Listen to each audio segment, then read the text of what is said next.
नमस्कार मित्रांनो, लाडकी बहीण योजनेमध्ये ज्या ज्या बहिणींचे अर्ज अप्रूव्ह झाले आहेत त्या बहिणींना 2100 रुपये घेण्यासाठी किंवा मग 3000 रुपये घेण्यासाठी एक काम करायचे आहे, जेणेकरून सरकार बदलली तरी तुम्हाला हे पैसे घेण्यासाठी कोणतीही अडचण जाणार नाही। तर बघा, महायुतीच्या जाहीरनाम्यामध्ये त्यांनी स्पष्टपणे सांगितलेलं आहे की ते आता लाडक्या बहिणींना 1500 रुपये ऐवजी 2100 रुपये देणार आहेत। तसेच महाविकास आघाडीच्या जाहीरनाम्यामध्ये त्यांनी स्पष्ट केले आहे की त्यांची सरकार बनली तर ते लाडक्या बहिणींना महालक्ष्मी योजना नाव देऊन 3000 रुपये प्रति महिना देणार आहेत। तर मित्रांनो, सरकार कुणाचीही आली तरी लाडक्या बहिणींचाच फायदा आहे, पण हे पैसे घेण्यासाठी आपल्याला आपल्या बँकेला DBT लिंक आहे की नाही हे पाहायचं आहे।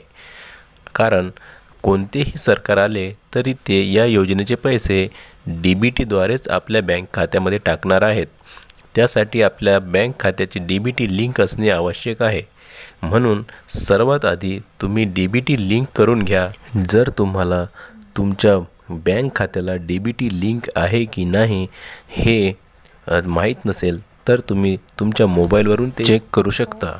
त्यासाठी तुम्हाला गूगलवर जाऊन सर्च करायचं आहे myaadhar.uidai.gov.in असे सर्च केल्यानंतर जी पहिल्या क्रमांकाची वेबसाईट येत आहे त्यावर तुम्हाला क्लिक करायचं आहे, कारण की हे आधार कार्डची ऑफिशियल वेबसाईट आहे।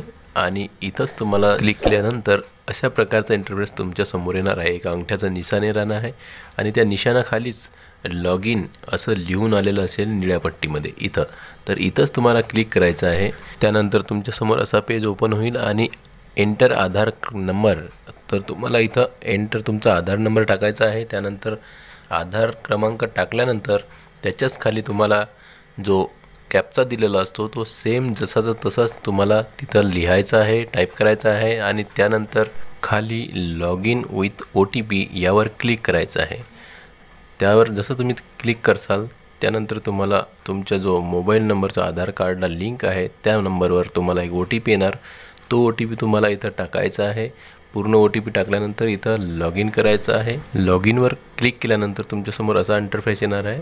यामध्ये तुम्हाला खूप सारे जे ऑप्शन दिसत आहे, तर सर्वात आधी आहे डॉक्युमेंट अपडेट, त्याच्यानंतर आहे डाउनलोड आधार। तर असे खूप सारे ऑप्शन तुम्हाला इथं पाहायला मिळत असतील, पण आपल्याला महत्त्वाचं आहे इथं बँक सीडिंग स्टेटस।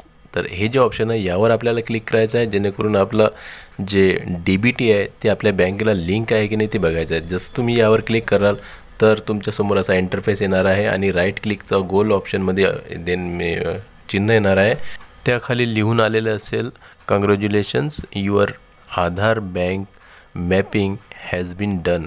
तर तुमचं जर DBT ॲक्टिव्ह असेल तर असं लिहून आलेलं असेल। त्यानंतर त्याच्या खाली तुमचा आधार क्रमांक आलेला असेल, बँकेचं नाव आलेलं असेल आणि सर्वात महत्त्वाचं म्हणजे तुमचं बँक सीडिंग स्टेटस हेच हिरव्या अक्षरात ॲक्टिव्ह असं लिहून आलेलं असलं पाहिजे। म्हणजे ते जर ॲक्टिव्ह असेल तर मग तुमचं DBT ॲक्टिव्ह आहे असं समजावे।